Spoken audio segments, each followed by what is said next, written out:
Well, the Pentagon says its bombing campaign in Iraq is costing taxpayers up to $10 million a day.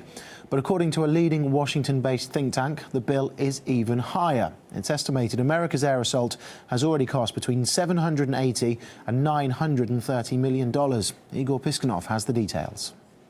This may not be pleasant news for American taxpayers, but the same cannot be said for the Pentagon's top 4 military contractors. In fact, stock prices for Lockheed Martin, Boeing, Raytheon and General Dynamics went up by 19% compared to last year, which is pretty impressive stuff if we compare it to the 2.2% growth of Standard & Poor's 500, the 500 largest companies listed on the New York Stock Exchange and NASDAQ. For some, war is a lucrative business. For instance, one Tomahawk missile costs around $1.5 million and it's reported that U.S. forces can launch dozens of these in a single attack. For more on this, I wanted to speak with the defense analyst and author Ivan Elan.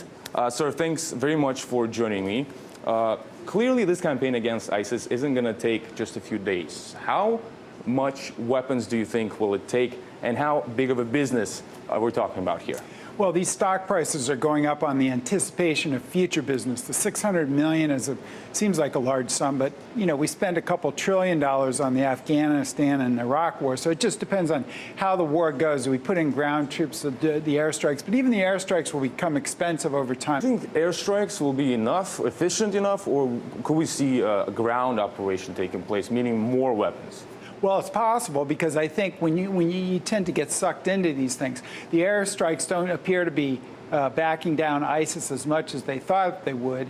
ISIS is still advancing in some places. So then the political leaders say, their prestige of the United States and them is on the line. So then they start saying, well, okay, we'll put in some special forces, more special forces, et cetera, and gradually you get sucked into something like the Vietnam War, which is exactly what happened there. Sir, that's all the time we have for now. Thank you very much for coming here. So frankly, it's not clear how long this operation against ISIS will take, but what is clear is that for U.S. military contractors, times have never been better.